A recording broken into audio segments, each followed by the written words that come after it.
Okay. So as promised, this is the old code of ethics in Philippine Realty Service Practice. So kung nahalata nyo yung exam last week, nakita nyo yung words na Realty Service Practice. That's because that's the term used uh, uh, in the DTI. Wait lang, mute tayo. Okay. In the DTI, during that time when the real estate service practice was under the DTI. Okay.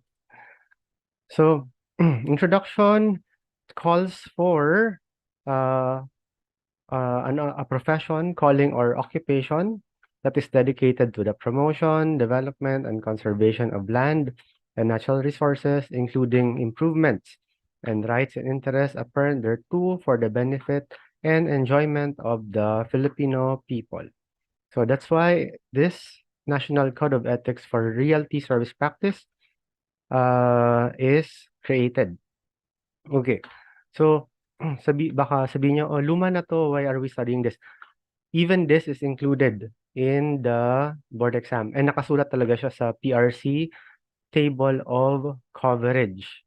The new Code of Ethics and the DTI Code of Ethics. If you check the 2022 Table of Coverage, this is still part of the board exam. Alright. Okay. So, Declaration of Principles. Isa-isa, let's call people to read. Section 1. Miss Minerva.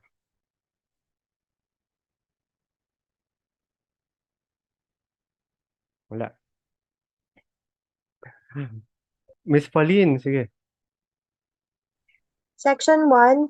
The realty service practice is a noble profession. Calling or occupation and those engaged therein shall abide by and comply with all the laws, decrees, orders, and rules and regulations enacted or promulgated by duly constituted government authorities. Okay. Section 1 is simply saying that it is a noble profession or calling or occupation, and that we need to comply and abide by the laws, decrees, orders, rules, and regulations by the government. All right. Miss Charisma, sige, section 2. Section 2. Utmost fidelity, sincerity, respect for colleagues in the profession, and honesty shall be observed at all times by those in the realty service practice in their relation with the client, the community, and the nation in general. Okay. So, keywords, fidelity, sincerity, respect for colleagues in the profession, and honesty will be observed. Okay. So, this is in relation to the client, community, and the nation in general. All right. Section 3, Miss Sir Valier.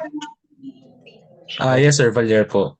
Section 3, Wait lang, sir, kasi may mag-mute muna ako, mag-unmute ka ulit. Okay, sige. Thank you, sir. all right. Section 3, adequate knowledge, competence, and expertise in real estate development and management shall be maintained, and the upgrading of the standards of practice shall be effected when the need arises. All these for and in the interest of the social and economic progress of the country. Okay. So,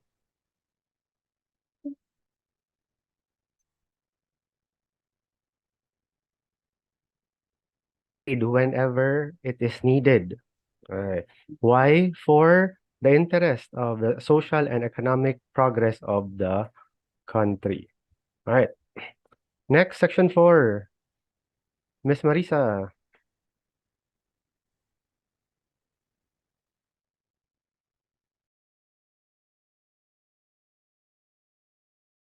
Okay. I thought she was raising her hand. Wala. Ay, sorry po. Sige. Pala, sorry.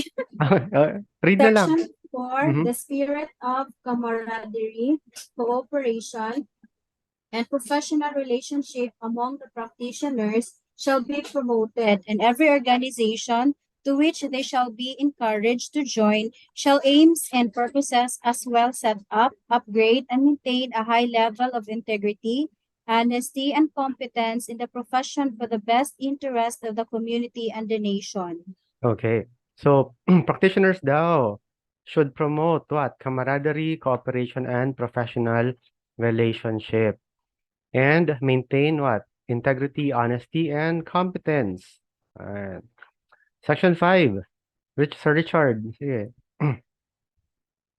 Section 5, a high level of professional relationship with colleagues in the realty service practice shall be maintained, and their dealings with each other shall always be fair, honest, and just. Okay.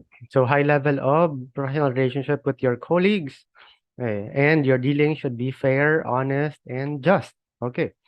Section 6. Miss Crisalin Escudero. Good evening, sir.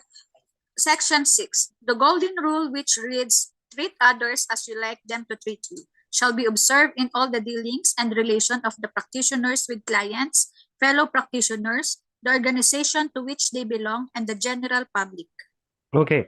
So, usually tinatanong to, you need to know the exact phrase, treat others as you like them to treat you. Kasi guguluhin lang nila yan pero same meaning. Pero ito yung exact phrase. Treat others as you like them to treat you. Okay. Yung iba, ibahin nila na do unto others what you want them to do unto you. Same thought, pero that's not the phrase in the Code of Ethics. In the Code of Ethics, it's treat others as you would like them to treat you. Okay. Relation to government, to client, etc.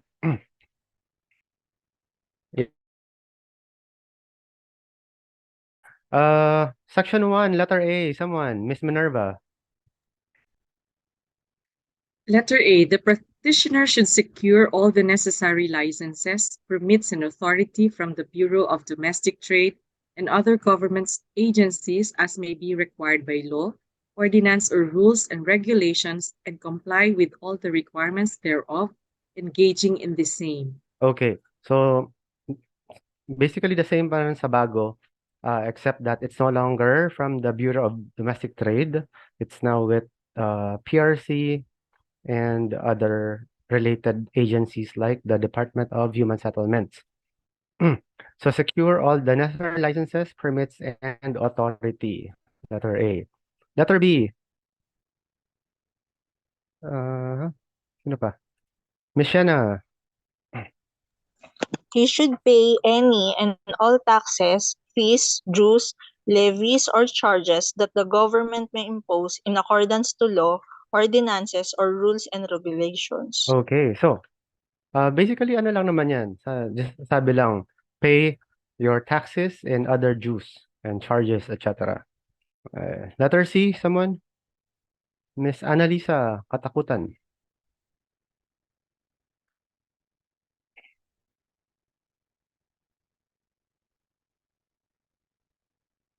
Miss Annalisa? Letter C, Okay. he should help, assist, and cooperate with the Bureau of Domestic Trade and all government agencies and instrumentality in the promotion, development, and conservation of lands and other natural resources, its improvements and rights and interests therein. Okay. So, in short, when the government needs you, help, assist, and cooperate. Yun lang naman ang sinasabi dyan. And especially in the development and conservation of lands and other natural resources. Okay. Letter D. I think we can ask everyone to read today. Marami to. Sir, Lou, Anthony, Sim. Good evening, sir. Evening. Letter D.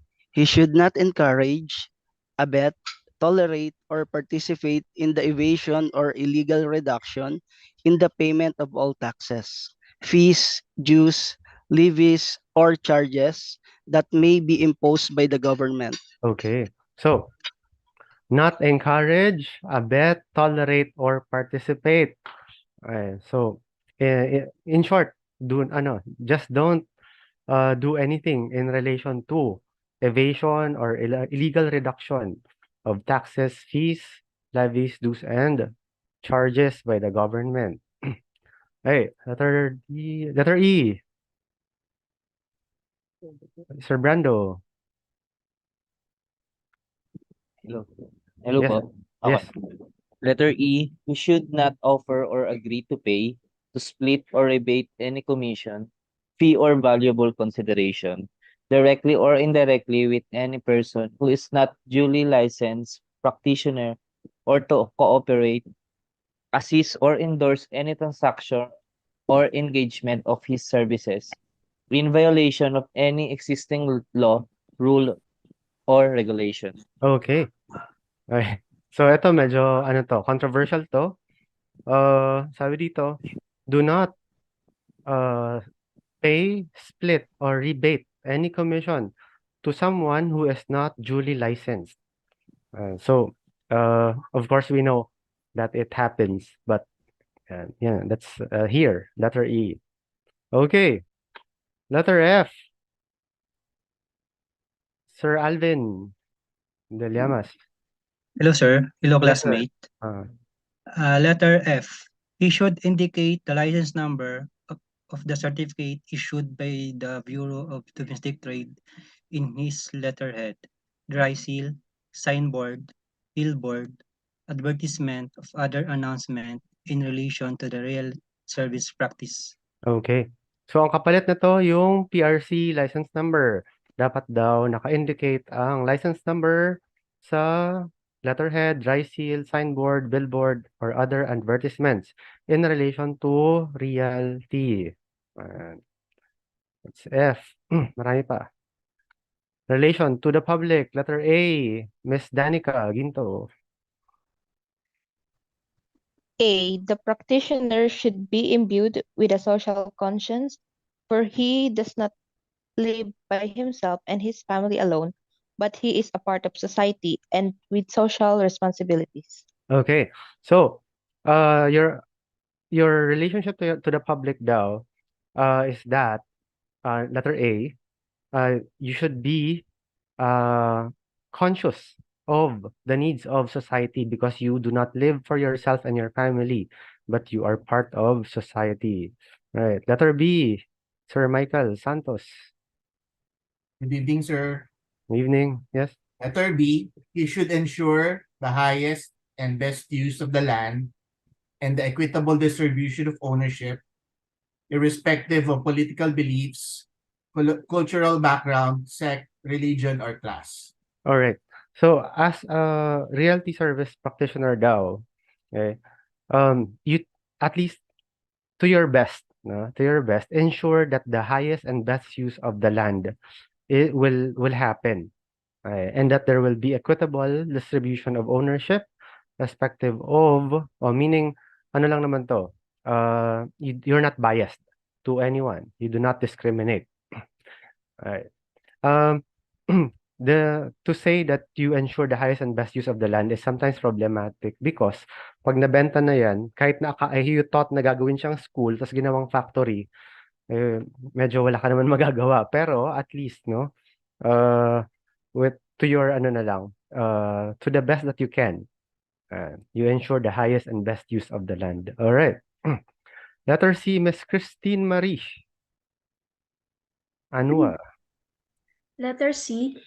He should keep himself well informed to any movement affecting real estate in his community, city, or province so that he may be able to contribute to public thinking on matters of taxation, land use, city planning, and other programs of the government.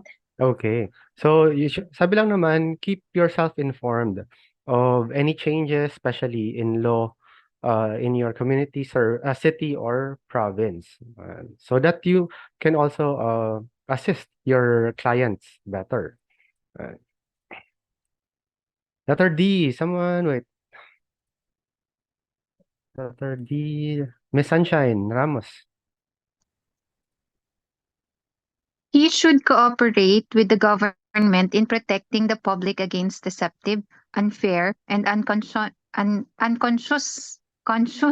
acts and practices of some unscrupulous or unlicensed practitioners, like fraud, misinterpretation, concealment of relevant information, and other related unethical practices. Okay, so sabi lang naman, cooperate with the government. So if the government calls upon you to assist them with perhaps developers or even unlicensed practitioners from fraud, misrepresentation, and concealment of relevant information.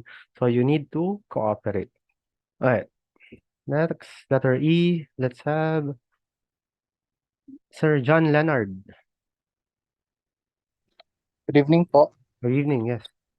Letter E. He should ascertain all pertinent facts concerning every property and avoid error, exaggeration, misrepresentation, or concealment of pertinent facts. Okay. So what it simply means is when there is a property that you are selling, do your due diligence. Uh, know all the facts. If it is mortgage, know it. If there is adverse claim, know it. So know all the facts about the property. And of course, you have to inform the possible buyer of all those facts. Letter F, Sir John Marcos Mariano. Hi sir, good evening po. Good evening. Letter Yes. F, yes, ang sabi po is he should not be instrumental in introducing in a neighborhood a certain character or use of property which will tend to impair or erode property values within that neighborhood. Okay, ito, masaya to actually. Wala to sa bagong Code of Ethics eh. Anong ibig sabihin na to? As kunyari, may lumapit sa'yo na na buyer. Eh, gusto niyang bilhin yung isang kasi may for sale dun sa, let's say, Rizal Street. May bahay siya na gusto bilhin sa Rizal Street. Ngayon, ang mahal. Let's say 10 million. Ang budget niya ano lang, 7. Pero gusto niya talaga. No? So, sabi nung buyer mo, buyer's agent ka, ano kaya, gawan mo dyan ng ano, tawag yan, gawan mo ng parang storya na, hindi lang basta-basta storya, parang gawan mo ng way na parang maging drug din yung street na yan. Lagyan mo ng ano, dealer. Tapos, sumikat yung Rizal Street. Pasikatin mo yung Rizal Street as a drug den. What will happen to the properties in Rizal Street? Devaluate. No, di ba? Yes, di ba? Babagsak yung presyo. So, makukuha niya eventually na yung 10 million kasi walang gusto bumili kasi naging mukhang drug din yung Rizal Street. Di ba?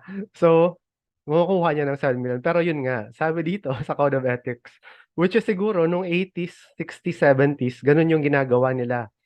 They introduce a character that would impair or erode property values within that neighborhood. Oh, and okay. So wag daw gawin na. Baka nakakuha kayo ng idea. Wag po, wag po. All right. So, next. G. Wait lang, yung mga hindi pa nagbasa. mm, Sir Melesio Tumbali. Good evening, sir. Letter G, he should not be a party to the naming of a false consideration in a deed of instrument.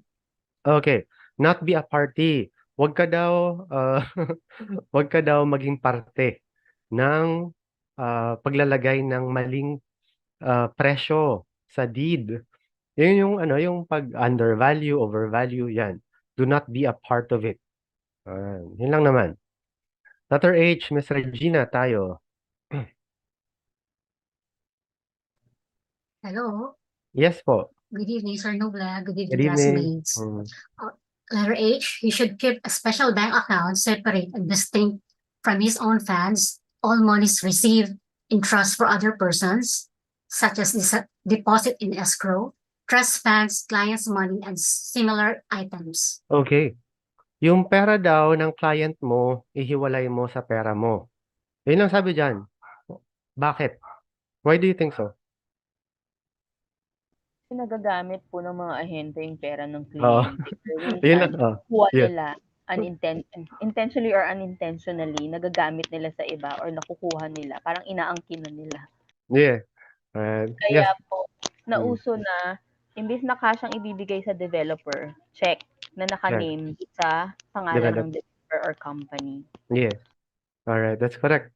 Yun lang naman. Hindi na sinabi dito yung rason eh, pero yun naman yung ano nun eh, yung primary reason nun na that you separate your funds from the client's money, from your funds and the clients. Kasi it happens a lot. It happens more often than not. Kasi yung what's this? I know I've known someone who ganun din, who bought a property tapos pinapadala niya sa client sa agent yung pera niya to pay the developer. Nagagamit, minsan umabot ng 3 months pala hindi nagbabayad yung agent niya. Yeah, so that happens.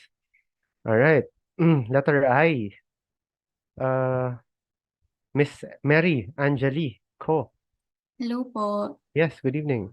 Good evening. So in his advertisements, brochures, or announcements, he should present a true picture of the property, its improvements or rights and interests therein, including whatever liens and encumbrances it may have, if any, and should indicate his name, firm name, address, and license number of the certificate of issued by the Department of Trade and Industry. So in case of real estate salesman, he should indicate the name, firm name, and license number of the broker under whom he is employed. Okay. Ato lang naman, maraming ano to, inclusion tong I na to. Una, sabi niya sa mga advertisement, brochures, announcements, true picture of the property, tapos yung improvements or rights and interests, or whatever liens or encumbrances. In short, all the good and bad needs to be there. Okay. Okay. Tapos daw, sa advertisements, brochures, and announcements, nandun yung name niya, yung firm name or business name, address, and license number. Kapag daw salesman, dati salesman ang tawag, ngayon salesperson, pag salesperson, andoon din yung name niya, firm name, and license number ng broker. Okay. Letter J. Sir James Rojas. Hi, sir. Good evening. Good evening. Letter J. He should see to it that all agreement, terms and conditions, financial obligations, and commitments in real estate transactions are in writing, duly signed by all parties concerned, and if necessary, to be properly authenticated by a notary public. Okay. So, ito actually, hindi lang to basta-basta sa Code of Ethics na in real estate transactions, it should be in writing. This is actually in the Civil Code, in the Statutes of Fraud, na real estate transactions all need to be in writing. Tama ba? Sino yung attorney dito? Di ba yung attorney tayo? Wala na. Sir, sinabi na ni attorney, Oo.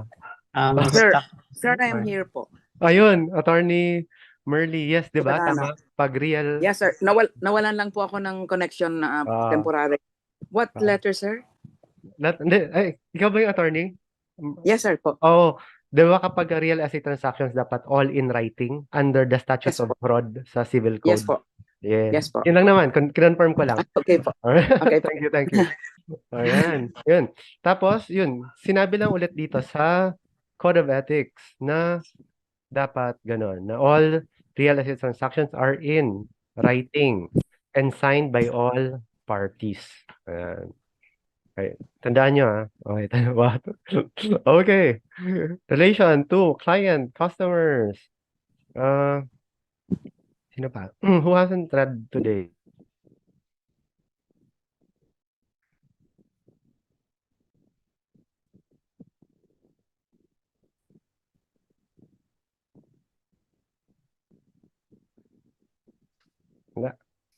Okay. Sir, I haven't Oh, read, sir. sige, attorney, sige, ikaw na lang. The practitioner. Okay. The practitioner, in accepting an appointment or authority to act for and on behalf of a client or customer, should pledge himself with utmost fidelity and good faith to protect and promote the interests of his client without, in any manner, sacrificing the legitimate interests of the other party in the transaction. Okay.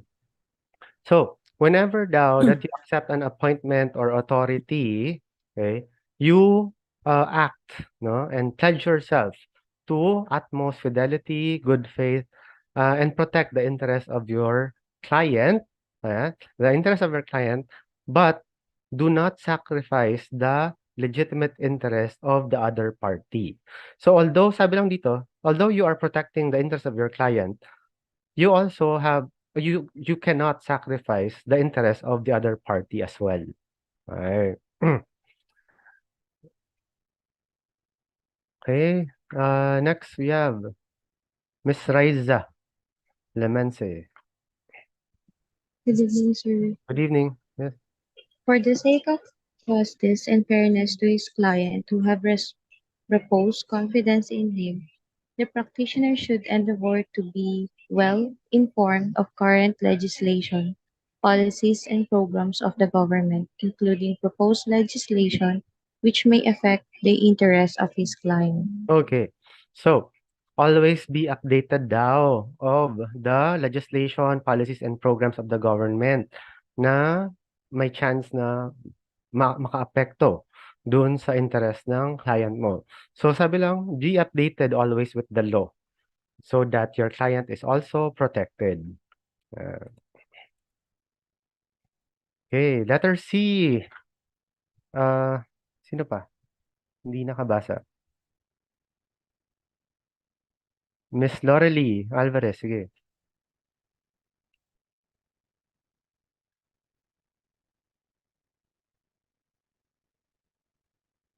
Miss Lorelie? Sorry sir, nakamute pala. Okay, alright, okay. Okay, sige, start. Good evening po. Good He evening. should not accept any commission, fee, or any valuable consideration from any party in any transaction except from his client unless with the full knowledge and consent of all the parties in the transaction. So he shall not also introduce or work for an overprice either from the buyer or seller, except the usual standard rate of commission or any real estate transaction. Okay. So, wag daw tumanggap ng commission or fee or any valuable consideration except from your client unless daw alam nung client mo na tatanggap ka rin sa another party. Yun lang naman. Hindi man sinabi na sa client lang. Pero kung sakaling tatanggap ka ng commission sa another party, your client should know about it. Okay.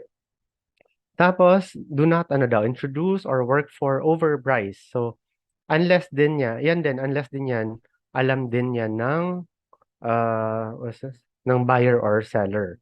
Pero syempre yung buyer, in-overprice mo, but dapat alam no, lalong hindi dapat alam.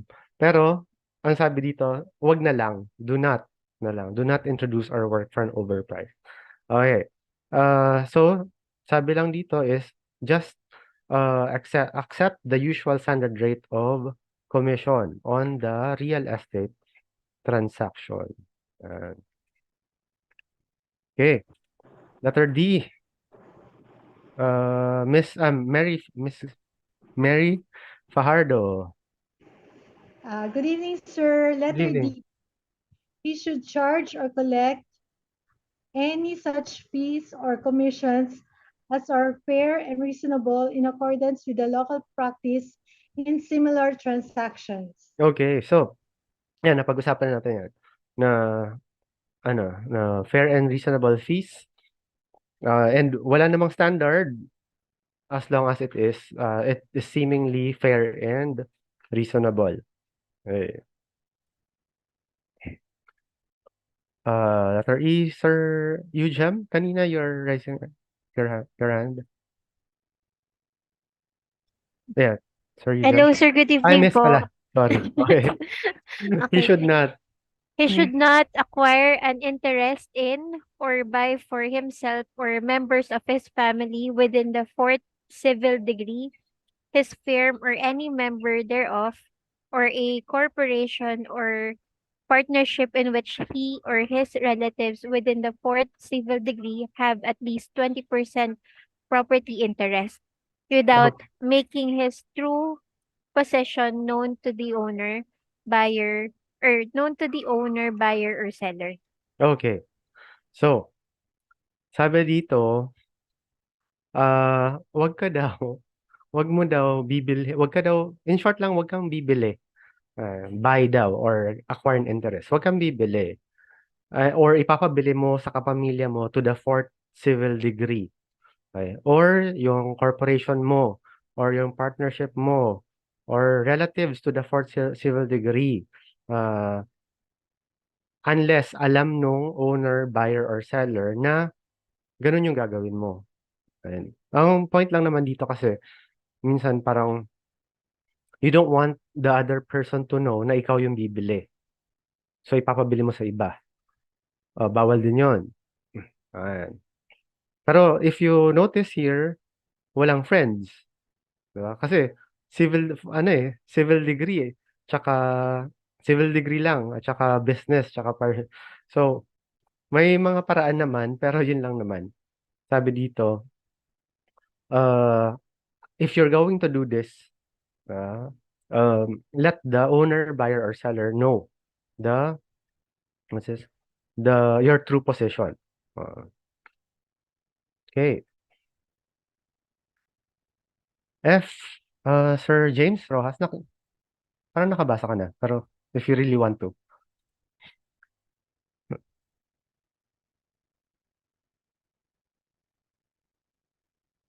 Okay, wait lang. Well, looking. Miss Paterna Sanchez. Good evening, sir. Yes, good evening. He should not advertise any property without authority and in any offering. The price quoted should be in accordance with the price agreed with the owners as the offering price. Okay. So, dalawang points yung nandyan.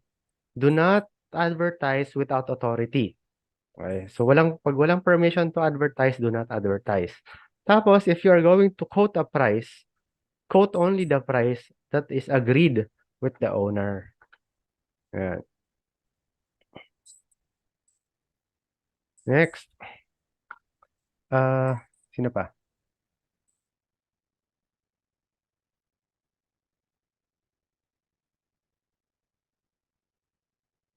Miss Minerva, have you read today? Yes, Oo. sir. Okay. Already. Okay. Miss Regina, hindi, nagbasa na rin pala. Miss Ira Regalado. Hello, sir. Good evening Good po. evening. Sige. Yan po. Letter G, in the event that more than one formal offer on specific property is made before the owner has accepted a proposal, all written offers should be presented to the owner for his decision. Okay. So, yun ano lang naman, sabi lang naman dito, kung more than one offer is made on a property, uh, ipakita mo lahat ng offers para siya ang mag-decide, hindi ikaw yung magde-decide. Diba? Yun lang naman. Um, Present all the offers for his decision. H. Ano pa? Sir Alvin de Lamas? Hello, sir. Yes. Good evening po. Good evening. Letter H, he should endeavor to make his client and customer conclude a fair contract advantageous to both. He should assist his customer acquire possession and ownership of the property both in accordance with the terms and conditions agreed upon. Okay. So as a real estate practitioner daw, do your best that both are it's advantageous to both the seller and the buyer, and that they will acquire possession and ownership that is in accordance with the terms and conditions that they agreed upon. Okay, so just do your best for it to be a fair contract. Uh, Letter I. Wait, sino pa? Miss Chini Babak. Hello, sir. Good Yeah, evening. good evening. Letter I, in case he is called upon to act as witness in a court proceeding, he should give his testimonies in the most unbiased, honest, truthful, and professional manner. Okay, so pagka pinatawag ka daw as a witness in court, give your testimony that is unbiased, honest, truthful, and professional. Um, Letter J. Sir Dave Ramos? Yes, Is it? sir. Good evening. Tama ba? Christian ba? Christian? Kristan po, Christian sir. talaga. Okay, sige. Opo. Letter J. Letter J, as a real estate appraiser, he should not render an opinion without a careful and thorough analysis and interpretation of all factors affecting the value of the property. His counsel and advice constitutes a professional service for which he should make a fair and reasonable charge. Okay. Dalawa yung points dito. Sabi niya, kung sa mga appraiser daw, marami naman dito siguro na gustong maging appraiser. Ayan. Ano tawag dito? Sabi dito, do not give an opinion without careful and thorough analysis and interpretation of all factors. So, sabi lang niya, be careful. Be careful sa pagbibigay ng opinion of value on the property. Because daw, yung opinion mo daw is a professional service and in which you are asking for a fair and reasonable charge. So, when you give an opinion or value, it should be careful with thorough analysis and interpretation of all factors. Yan. Next. Teka lang yung questions isa-isa natin mamaya. Sir Emmanuel Azuela.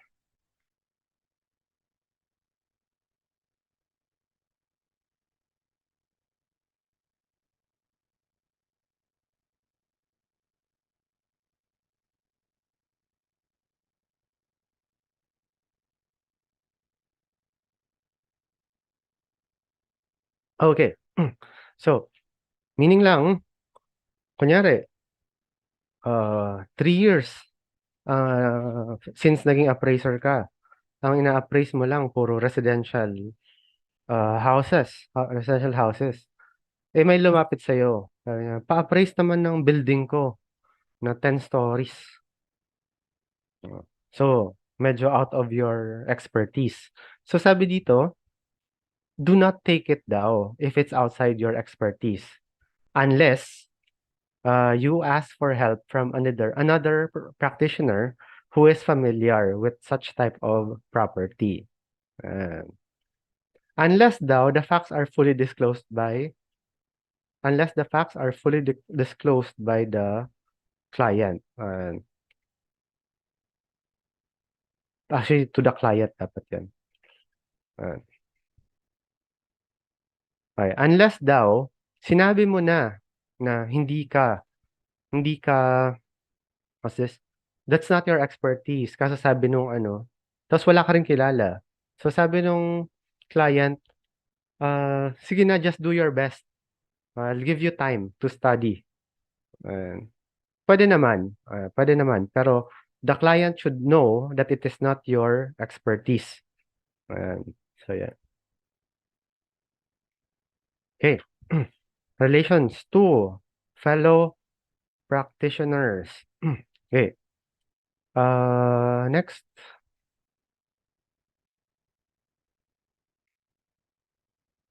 Miss Jess de la Cruz.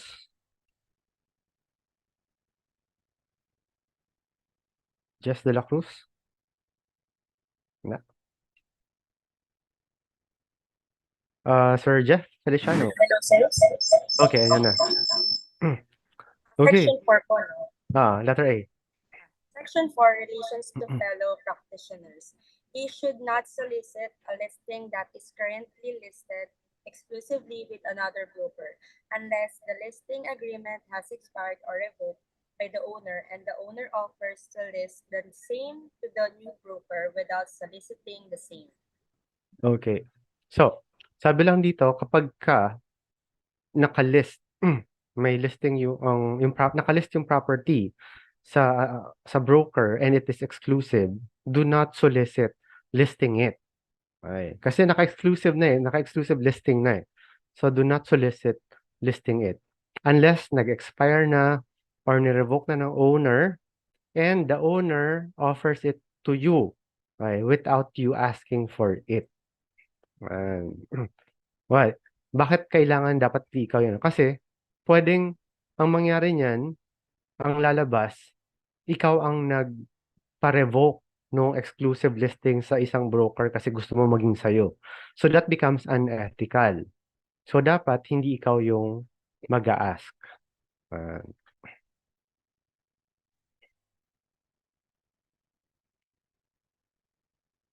Okay.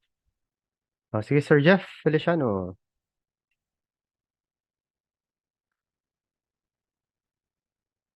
Nope. Okay. Sir John Marcos Mariano. Game, sir. Letter B. Yes. Yes, sir. When letter B, when he accepts a listing from another broker, the agency of the broker who offers the listing should be respected until it has expired, and the property has come to the attention of the accepting broker from a different source, or until the owner, without solicitation, offers to list with the accepting broker. Such a listing should not be passed to a third broker or published in a daily newspaper without the knowledge and consent of the listing broker. Okay. So, 'di ba sometimes you accept a listing from another broker. Right? So, yung may listing si broker, tapos gusto mo ring pinapabenta rin sa'yo.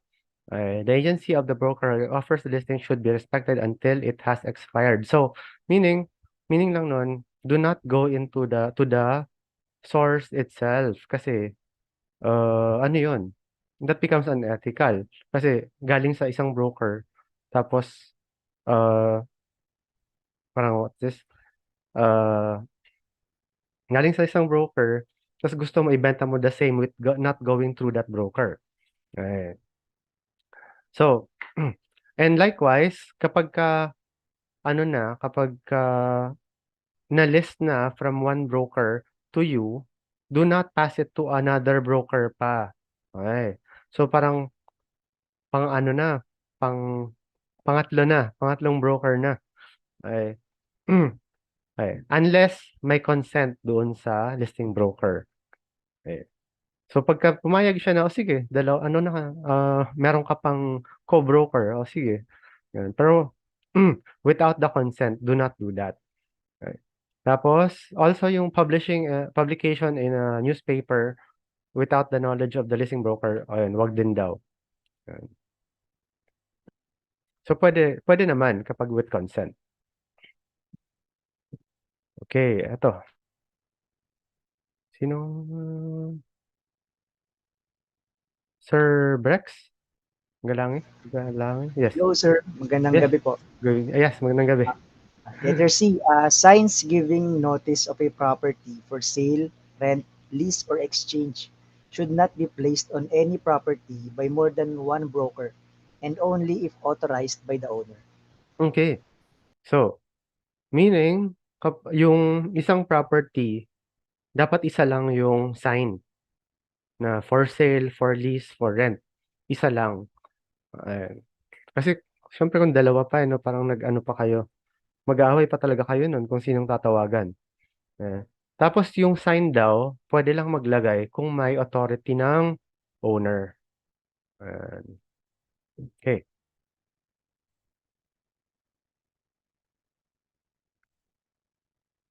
Next.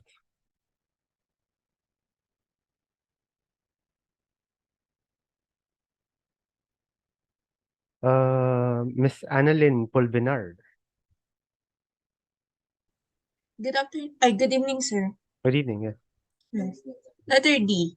He should not use information obtained by him from a listing broker through offers to cooperate or receive through multiple listing services or other sources authorized by the listing broker for the purpose of creating a referral prospect to a third broker or for creating a buyer's prospect unless such use is authorized by the listing broker. Okay. Wag daw ibigay yung listing ng isang broker, tapos naging listing mo dahil dun sa broker na yon. Eh, hold on.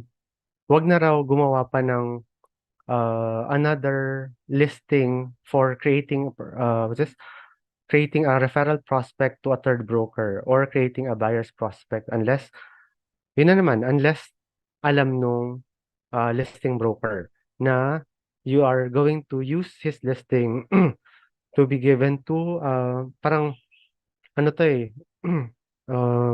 may referral parang for referral purposes. Pero supposedly hindi nga. But unless authorized by the listing broker.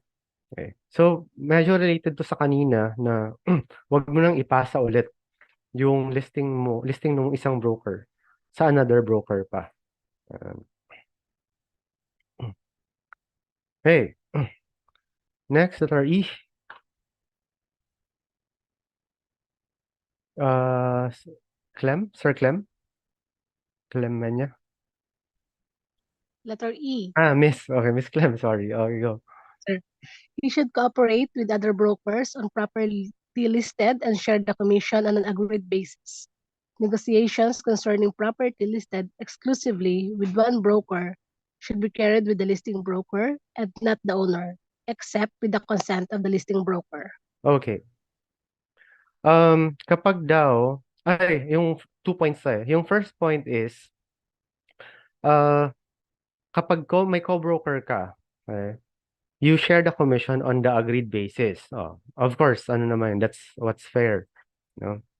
Tapos, kapag daw, mayroong broker yung isang listing, tapos, dapat yung broker lang na yon ang mag-negotiate sa owner. Hindi ikaw na ka lang, co-broker ka. Unless daw with the consent of the listing broker. Okay. So in short lang naman, sabi lang, if the listing broker should be the lead broker, and then the co-broker should not negotiate with the owner unless with consent. Okay, next. Miss Christina Alexandra Caras. Yes, sir. Yes, Miss. Good evening. Yes. F. He should not solicit or use the services of an employee or salesman of another practitioner without the knowledge of the employer. Okay. So, the broker daw should not use employee or salesperson of another broker without the knowledge of the employer.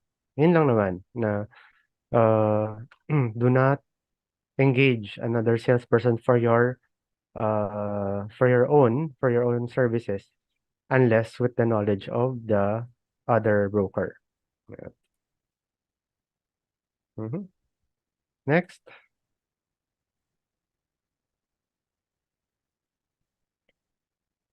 Miss Lara Landayan.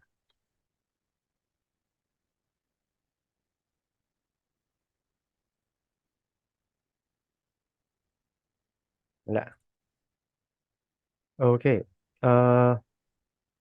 Sir Joe Mendoza?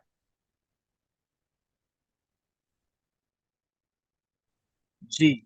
Yes. He should not criticize publicly a competitor nor volunteer an opinion of a competitor's transaction. If his opinion is sought, it should be rendered with professional integrity and courtesy. Okay. So, do not criticize a competitor publicly, or volunteer an opinion on his or her transaction. Okay. And if you are going really, if you are asked for an opinion, render it with integrity and courtesy. Ayan. So, ano lang naman, do not destroy another, even a competitor. Do not destroy their integrity. Okay.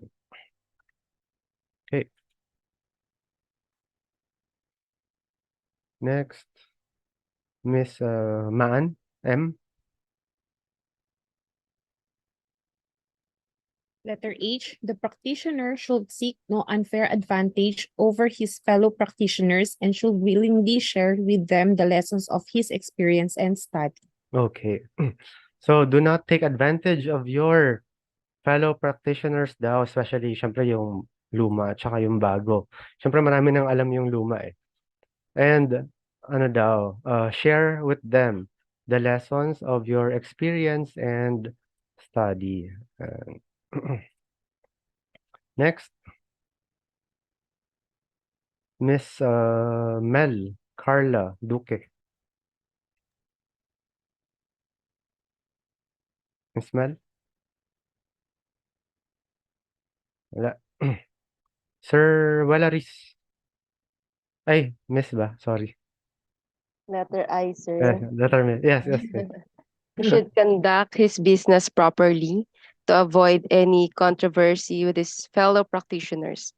In the event of a controversy between practitioners belonging to the same organization or association, such controversy should be submitted for arbitration to such organization or association whose decision, if accepted by both parties, will be final and binding as far as the association is concerned. Okay. Kapag daw,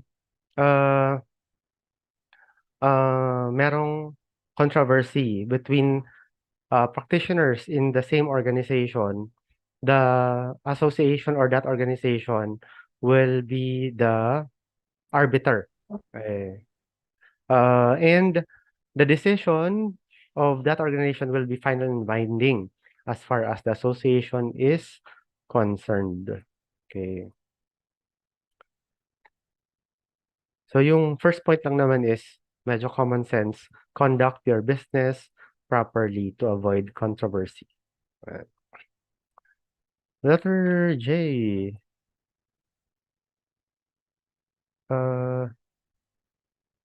Miss Vanjali Dimakutak.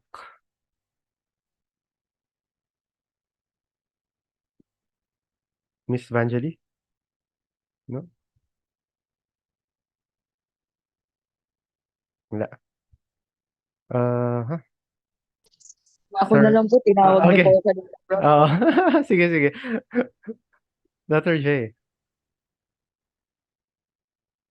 If the controversies between practitioners belonging to different organizations or associations, it should be submitted to an arbitration. One member from each organization or each of the parties. A third member shall be chosen by the members previously chosen from either organization or associations or from the national association where the parties to the controversy are affiliated. Okay. Okay, thank you. Okay.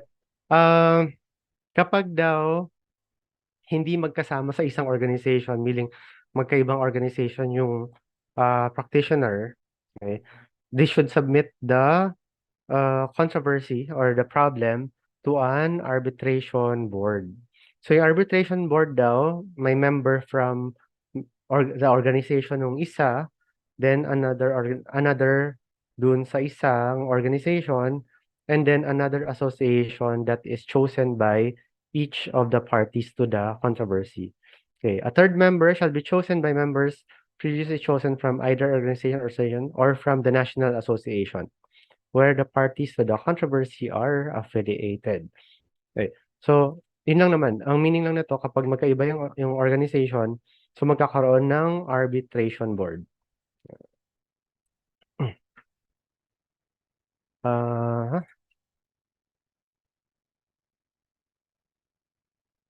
Sir Herbert Bulusan.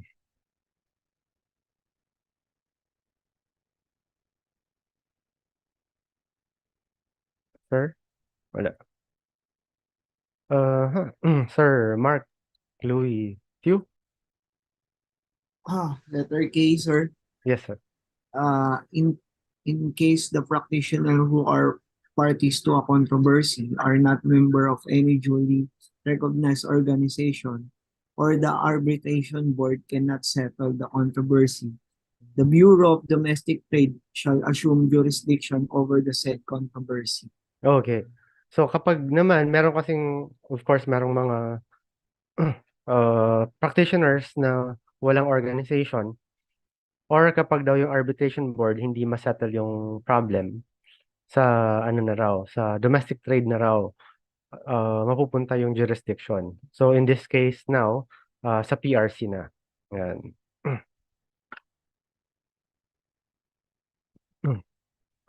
Okay, next.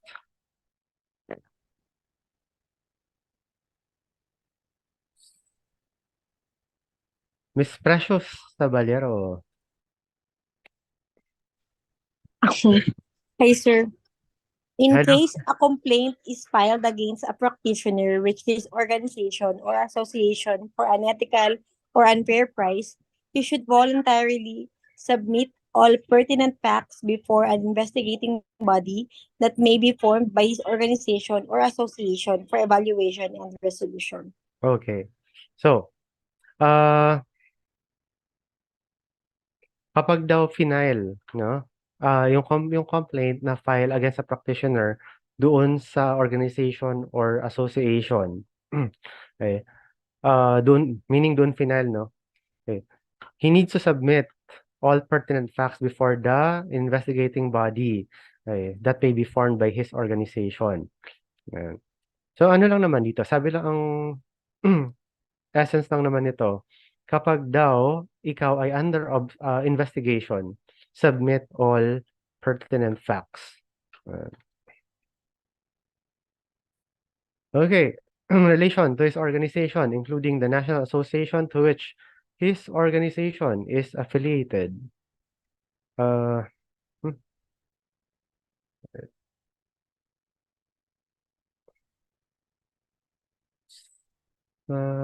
Miss Michelle Rose? Tubig. Good evening po. Good evening, yes. Letter A. Letter A, in the interest of society and his own profession, calling or occupation, the practitioner should abide by the constitution and bylaws of his association or organization and the national association to which it is affiliated. Okay. So, ang sinasabi lang naman dito, abide by the constitution and bylaws of your organization and the national association.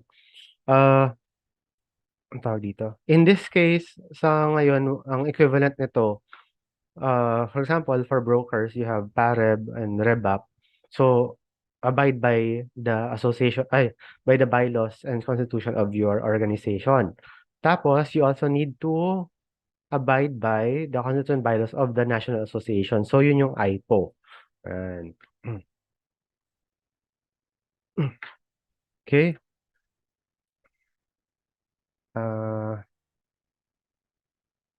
Miss Dorothy Ann Verde.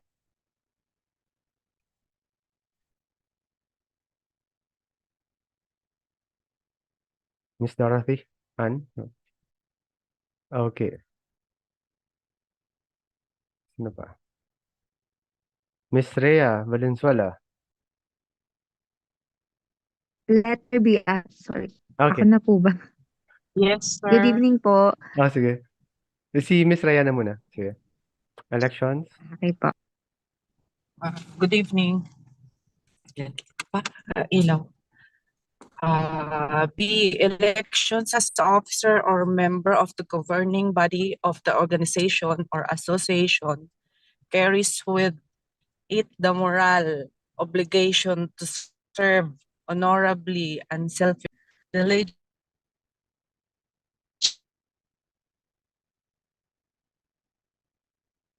the diligently, and efficiently. For years, announcing one's candidacy or appealing for votes for himself or for other nominees or candidates or other form of electioneering agreement or any act which will interfere with the free and wise choice of the officers and members of the governing body of the organization. Okay.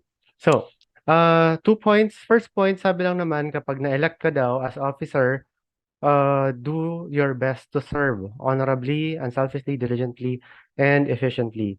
Tapos yung election daw, it should not be used for what? For electioneering, or what's this? Which will interfere with the free and wise choice of the officers and members.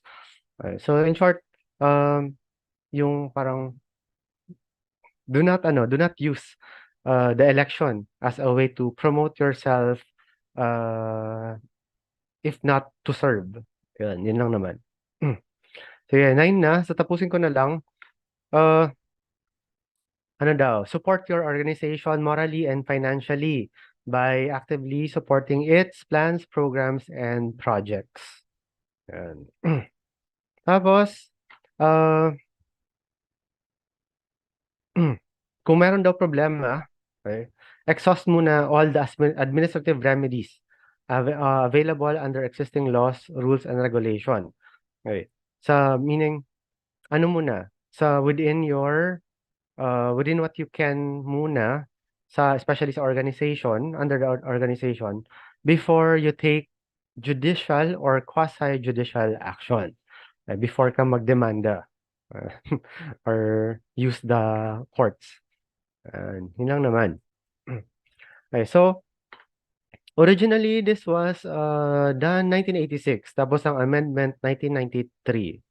Okay, but up to now, it's still part of the what's this? Of the board exams. Bakit? Well, kasi basically because yung mga board member dito galing. Diyan sila galing sa DTI. Yan. Okay. So we are basically done with the ethical standards of real estate practice. So next week, I will just give the graduating students their final exam. Then the week after, our own review, yung mga natitirang students ng lahat ng na-cover sa ethical standards. Tapos the week after, final exams na. Okay, so yun yung ano natin, schedule. All right. So those who will open their cameras, open them now. I will get the attendance. Ay. All right, page 1. 1, 2, 3. Page 2. 1, 2, 3. Page 3. 1, 2, 3. And page 4. 1, 2, 3. All right. Okay. Thank you, everyone. Have a good night. Rest well. And Thank take you, care. sir. Thank you, Thank you, sir. sir. Thank you, Thank you sir. po. Kayo Thank rin you. po. Rest well ka din po. Bye-bye. God bless. God bless. God bless. Bye-bye. Thank you. Thank you. Thank you, Bye. sir. Thank you.